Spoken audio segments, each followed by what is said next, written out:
staged my area. This is how you get the dough on there. You can keep talking, it's fine. Yeah.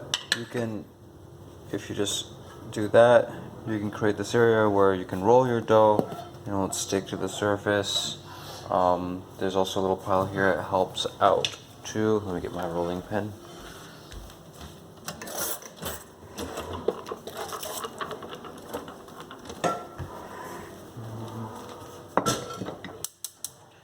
You're gonna get a piece like this big. A little bigger is even finer. It kind of should fit a little less than comfortably in your hand, just a teeny bit less. And then it's gonna be super sticky, so the first thing you do is kind of roll it on the dough. Now, for a novice, you're gonna want to use roll it on the flour. You're gonna use extra flour to keep the stickiness from becoming a problem.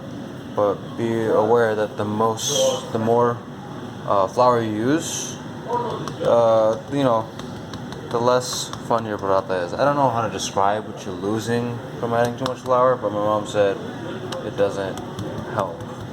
So I don't think anyone knows why it doesn't work, but you just don't do it because it's culture, and that's what tradition is.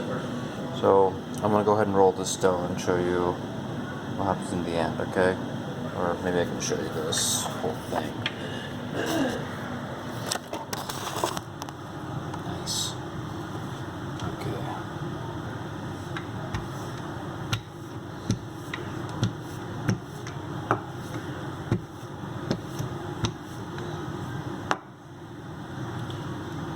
I kind of rolled it out a little bit, and to prevent it from sticking, flip it.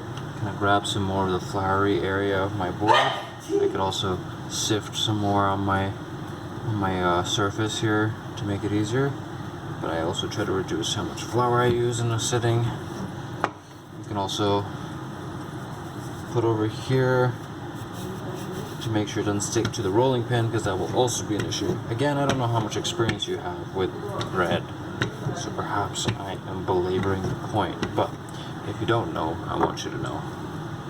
Now, here's a part where it makes a paratha. This is vegetable oil. I've used olive oil before. Did not taste very good, but other oils might do better.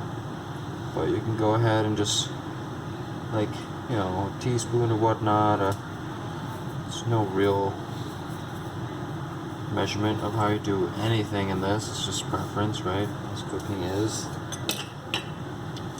Put a little bit of flour on that. Just a teeny bit. Notice how it's teeny. And then bring it down like this. Bring it down like this. And another like that.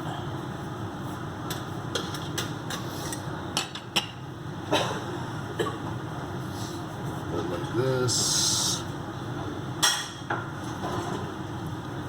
You have a square. I like to tap it out a little bit. Now we're going to roll it again, now that we have layered it with some nice oil. You notice in the video they layered it a lot more beautifully and spectacularly. This will get the job done and it'll be still pretty fantastic. Now I'm going to re-flour my board. Sorry that I'm changing my terminology from here and there, and I apologize, I was a linguist major.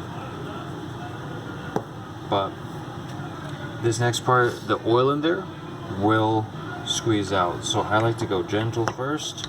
You don't have to. I just hate spoiling my apron. If you're a dirtier man than I am, please go ahead. Yeah, you can see it squirting already. Now I'm going to try to keep it as kind of square, or rather just similar as possible, but I still haven't quite nailed that. However, it does not spoil the flavor of your paratha to be bad rolling. Oh shoot. I guess maybe it does. The idea is to just make sure it's thin, alright? It doesn't have to be super thin. I should have showed you the thickness that I'm rolling to. But like, notice it's it could be thinner than that.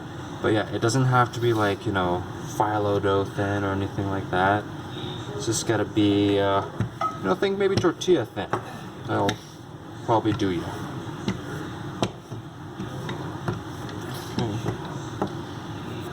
There we go.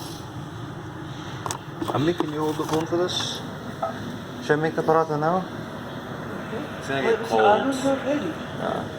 Alu's not ready? Yeah. When is Alu gonna